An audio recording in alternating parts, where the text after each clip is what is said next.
दोस्तों, national bank of Pakistan की तरफ से एक बहुत ही ज़बरदस्त स्कीम है कि आप जो है अपने घर के लिए आसान अक़सात के ऊपर 1 करोड़ रुपए तक का कर्जा हासिल कर सकते हैं। और बहुत से लोग यहाँ पे सोच रहे थे कि ये स्कीम जो है पिछली हुकूमत के साथ ही बंद हो चुकी थी, लेकिन अब जो है वो रिसेंटली ये स्कीम जो है दोबारा से ओपन की गई है। आप इसके लिए जो है वो अप्लाई कर सकते हैं। बहुत ही आसान अक़सात हैं, जिसमें हम कहें कि बाकी तमाम बैंकों की अगर बात की जाए तो उसमें सबसे किस्त जो कम किस्त है वो तकरीबन इसी बैंक की जो है वो है। बिल्कुल सिंपल सी डिटेल है, कोई भी ऐसी चीज़ इसमें शामिल नहीं है कि एक आम बंदा जो है वो उसके लिए अप्लाई ना कर सके। तो दोस्तों चलते हैं कंप्यूटर की स्क्रीन पे, वहाँ चल के हम सारी डिटेल डिस्कस करते हैं कि कौन कौन से लोग इसके लिए एहल हैं, क्या क्या चीज़ें हैं, कितना आप कर्जा ले सकते हैं, और सबसे अच्छी चीज़ में आप जो महीने की किस्त जो है वो कितनी दे सकते हैं, वो चीज़ भी इसमें आपको क्लियर बताऊँगा। तो दोस्तों चलते हैं कंप्यूटर की स्क्रीन पे। कंप्यूटर की स्क्रीन चलने से पहले अगर आपने अभी तक हमारा चैनल सब्सक्राइब नहीं किया तो चैनल को सब्सक्राइब कर लीजिए, साथ बेल का आइकन होगा उसे लाजमी दबाइएगा ताकि मेरी हर आने वाली वीडियो का नोटिफिकेशन आपको मिलता रहे। तो दोस्तों चलते हैं हम कंप्यूटर की स्क्रीन पे। तो दोस्तों हम कंप्यूटर की स्क्रीन पे आ चुके हैं। मैंने आपके सामने जो है वो नेशनल बैंक की ऑफिशियल वेबसाइट जो है वो ओपन कर ली है। हम यहाँ पे सारी डिटेल देखेंगे कि क्या क्या चीज़ें यहाँ पे हैं और कौन कौन से लोग जो है इसके लिए अहल हैं।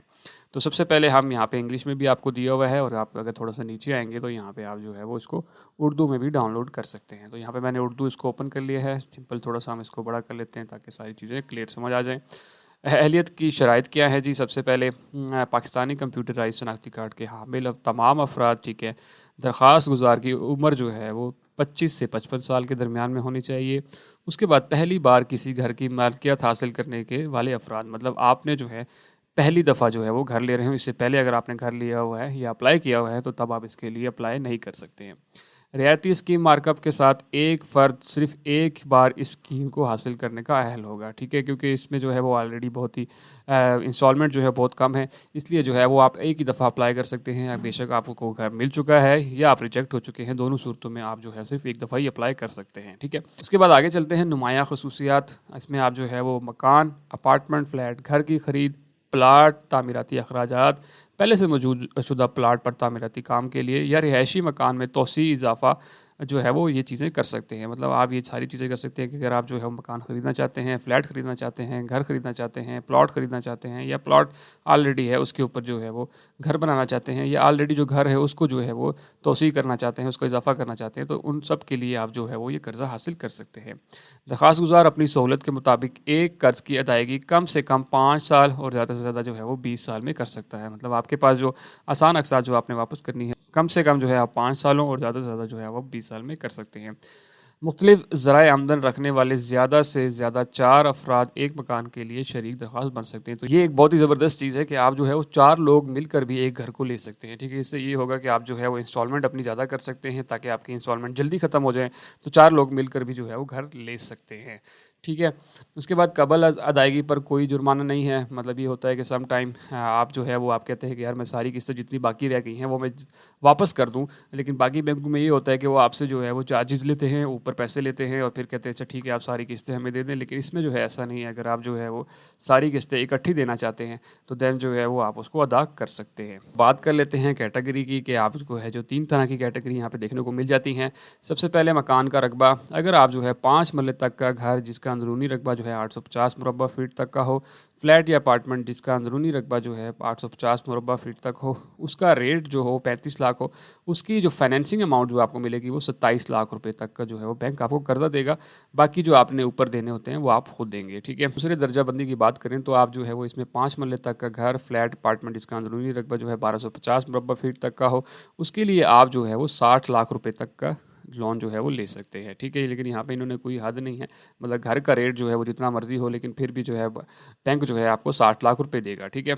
इसी तरह तीसरी दर्जा बंदी में क्या आ जाता है जी? 10 मरले का घर, 2000 मुरब्बा फीट के अंदरूनी रकबे पर मुहित अपार्टमेंट या फ्लैट, उसके लिए भी जो है वो आपको 1 करोड़ रुपए तक का जो है वो कर्जा दिया जाता है।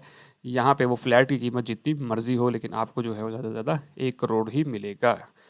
आगे बात कर लेते हैं कीमतों का निसाब। शरह मुनाफा क्या होगा जी? पहले 5 साल में 3% है, ठीक है, अगर आप पै दर्जाबंदी 1 में आते हैं। दूसरे 5 साल आपको 5% होगा, और इसी तरह 10 साल के बाद जो है बैंक जो है मार्केट रेट पर लागू होगा, ठीक है। इसी तरह अगर दूसरे दर्जाबंदी की बात करें, पहले 5 साल जो है आपको 5% और अगले जो है 5 साल आपको 7%। इसी तरह तीसरी दर्जाबंदी की बात करें तो पहले 5 साल आपको 7% और इसी तरह अगले 5 साल आपको 9% और 10 साल जो है वो सबके लिए सेम है कि वो डिपेंड करता है कि किस तरह की मार्केट में रेट चल रहा है। ठीक है दोस्तों, तो ये तो बेसिक चीज़ें थी। अब बात कर लेते हैं थोड़ी सी और डिटेल्स की। तो दोस्तों उसके बाद हम बात कर लेते हैं कि कौन कौन से डॉक्यूमेंट्स की लिस्ट जो है वो आपको चाहिए होगी। यहाँ पे हमने ये चीज़ ओपन कर ली है। आपको जो है वो क्या चाहिए होगा, सबसे पहले लोन एप्लीकेशन फॉर्म जो है वो चाहिए होगा। ठीक है, इसी तरह जो है प्रोडक्ट डिस्क्लोजर शीट होती है जिसमें आप जो घर ले रहे हैं उसकी तमाम मालूमात जो है वो लिखी होती हैं, वो शीट चाहिए होगी। वैलिड CNIC एप्लीकेंट और को एप्लीकेंट जो है वो आपको चाहिए होगा, मतलब आप अप्लाई कर रहे हैं, आपका शनाख्ती कार्ड और आपके साथ जितने भी लोग मिलकर अप्लाई कर रहे हैं उनका शनाख्ती कार्ड जो है वो चाहिए होगा।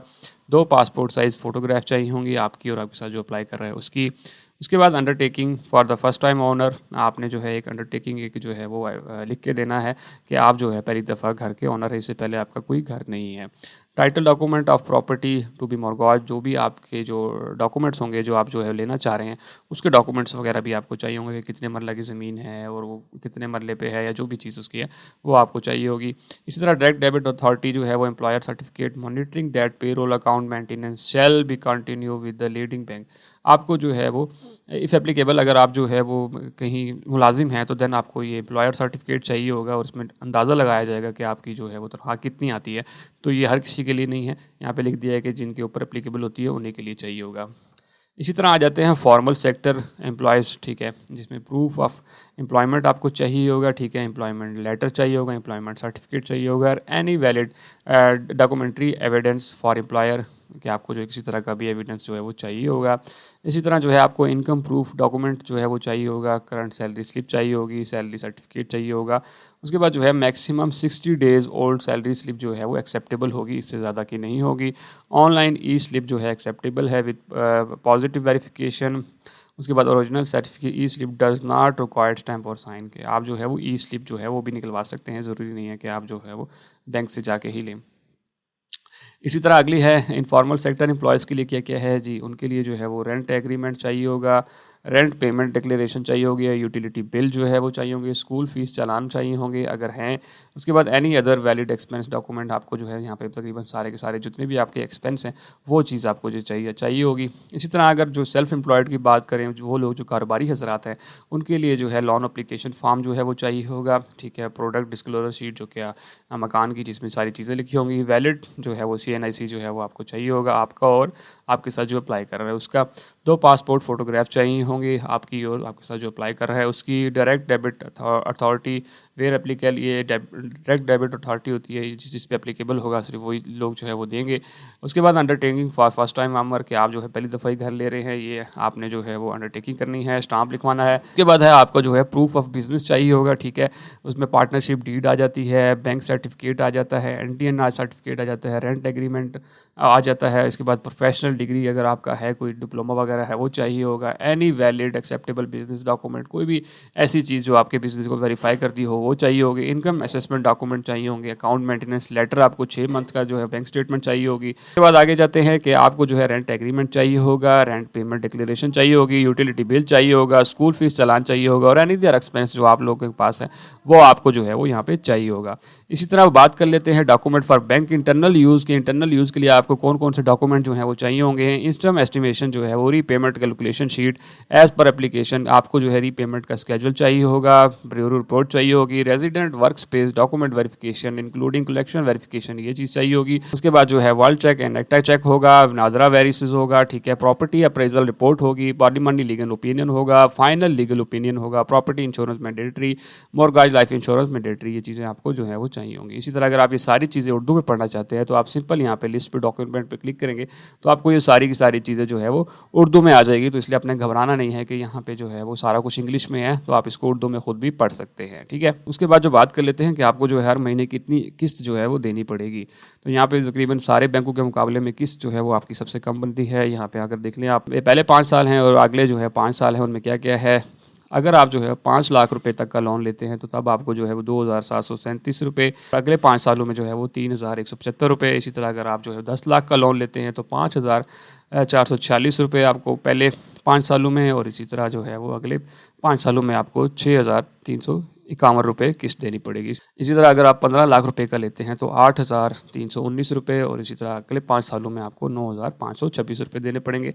इसी तरह अगर हम ज़्यादा से ज़्यादा बात करें जो कि पहले टियर में है, अगर आप पहले टियर में ज़्यादा से ज़्यादा फाइनेंसिंग करते हैं जो कि 27 लाख रुपये है, उसमें फिर आपको जो मैक्सिमम किस्त पड़ेगी वो पड़ेगी आपको 14,974 रुपये, और अगले 5 सालों के लिए आपको जो है वो 17,147 रुपये जो है वो किस्त जो है वो देनी पड़ेगी। इसी तरह अगर हम टायर 2 की बात करें जिसमें आप जो है वो कम से कम 5 लाख लेते हैं तो 3,300 रुपये पड़ेगी, और इसी तरह 3,750 अगले 5 सालों के लिए। लेकिन अगर आप जो है ज़्यादा से ज़्यादा 60 लाख रुपये लेते हैं तो देन आपको जो है वो पहले 5 साल में 39,597 रुपये, और अगले 5 सालों में आपको जो है 45,007 रुपये जो है वो किस्त जो है वो देनी पड़ेगी। इसी तरह अगर हम टायर टी की बात करें जिसमें आप 1 करोड़ तक कर्जा ले सकते हैं, उसमें जो है वो अगर आप जो है वो 1 करोड़ तक का कर्जा लेते हैं तो हर महीने आपको जो है वो 70,000 रुपये जो है वो 70,530 रुपये पहले 5 सालों के लिए, और इस तरह अगले 5 सालों के लिए आपको 87,487 रुपये जो है वो देनी पड़ेगी। ठीक है, तो दोस्तों ये वो इंस्टॉलमेंट का सारा पूरा प्लान था कि आपको हर महीने जो है वो कितनी कितनी किस्तें जो है वो पड़ेगी। सारी डिटेल आपको यहाँ पे क्लियर मेंशन कर दी हुई है उन्होंने, आप इनको खुद भी पढ़ सकते हैं कि आप कितनी मालियत का जो है वो लोन ले सकते हैं और आसानी से उसको वापस कर सकते हैं। उसके बाद हम बात कर लेते हैं कि एप्लीकेशन फॉर्म जो है वो आपको बैंक से ही मिल जाएगा, लेकिन यहाँ पर भी उन्होंने जो है वो दे दिया हुआ है। तो हर कैटेगरी के लिए जो है वो अलग अलग है, जैसे बिजनेसमैन के लिए अलग है, सैलरीड के लिए अलग है, इनकम पर्सन के लिए अलग है। तो यहाँ पे फॉर्म जो है वो आपको यहाँ पे दिए हुए हैं, इंग्लिश में उर्दू में दोनों तरह में आपको जो है यहाँ पे फॉर्म भी मिल जाता है। लेकिन ये आपने किसी तरह से प्रिंट नहीं कराना है, आपने इसको प्रिंट कराने की ज़रूरत नहीं है, जस्ट आपको इसका आइडिया होना चाहिए कि इसमें क्या क्या चीज़ें हैं। ठीक है, तो आप इसको खुद भी पढ़ सकते हैं। अब बात कर लेते हैं आप किस तरह से अप्लाई कर सकते हैं। तो यहाँ पे इन्होंने लिस्ट जितने भी जो है वो नेशनल बैंक के बैंक्स हैं आप उनकी ब्रांच जो है विजिट कर सकते हैं। लेकिन जो है यहाँ पे नेशनल बैंक ने जो है वो स्पेसिफिकली कुछ ब्रांचों को इस काम के लिए लगाया हुआ है जो कि यहाँ पे दिया हुआ है। जैसे यहाँ पे DI खान में ये वाली ब्रांचेज़ हैं, लिया में ये हैं, और ये सारी तरह अगर आप नीचे आते जाएँ तो ये हर जगह पे कुछ ब्रांचेज़ जो हैं वो स्पेसिफाई की हुई हैं कि अगर आप अप्लाई करना चाहते हैं तो आप इन जगहों पे जाके अप्लाई करें, इन बैंक की ब्रांचों में आपने जाना है। जैसे अगर मैं रावलपिंडी में हूँ तो मैंने यहाँ पे रावलपिंडी में ये वाली ब्रांच और ये वाली ब्रांच और इस वाली ब्रांच पे जा सकता हूँ। इसके अलावा भी यहाँ पे बहुत सारी ब्रांचेज़ हैं, लेकिन उन्होंने स्पेसिफिकली जो है वो ये मेंशन किया है कि आप इन ब्रांचों पे जाके अगर अप्लाई करेंगे तो आपका काम जो है वो ज़्यादा बेहतर तरीके से किया जाएगा। लेकिन बाकी ब्रांचों में आप जाएंगे तो वहाँ पर आपको ये चीज़ फैसिलिटी जो है वो नहीं प्रोवाइड की जाएगी। तो इसलिए आपने ये चीज़ ख्याल रखनी है कि आपने जो है वो जो भी आपके शहर में उन्होंने ब्रांच का बताया हुआ है आपने उसी में जाना है। और टोटल पूरे पाकिस्तान में 680 ब्रांचेज़ जो हैं वो स्पेसिफाई की गई हैं सिर्फ इसी काम के लिए। तो कोशिश करें कि आप जो ब्रांचेज़ यहाँ पे मेंशन है आप इन्हीं में जाके जो है वो अपनी एप्लीकेशन जो है वो जमा करवाएं। जो है अगर आप कॉल करके ये सारी चीज़ें पूरी डिटेल लेना चाहते हैं तो यहाँ पे नेशनल बैंक पाकिस्तान ने जो है वो यहाँ पे आपको एक फ़ोन नंबर भी दे दिया है, आप इसके ऊपर कॉल करके मज़ीद डिटेल भी ले सकते हैं। तो दोस्तों ये वो सारी डिटेल थी कि आप किस तरह से नेशनल बैंक से जो है वो आसान अक़सात के ऊपर जो है वो कर्जा हासिल कर सकते हैं और अपना घर जो है वो आप ले सकते हैं, बना सकते हैं, या ज़मीन ले सकते हैं, या उस पर कंस्ट्रक्शन कर सकते हैं। तो ये सारी की सारी फैसिलिटी आपको ये प्रोवाइड करता है। होप सो आपको सारी चीज़ें क्लियर समझ आ गई होंगी। अगर आपका फेवरेट क्वेश्चन है तो हमें कमेंट सेक्शन में लाजमी बताइएगा। सबसे इंपॉर्टेंट ये कि दूसरे दोस्तों तक वीडियो को लाजमी शेयर कीजिए ताकि बाकी लोग भी इस चीज़ से फ़ायदा उठा सकें।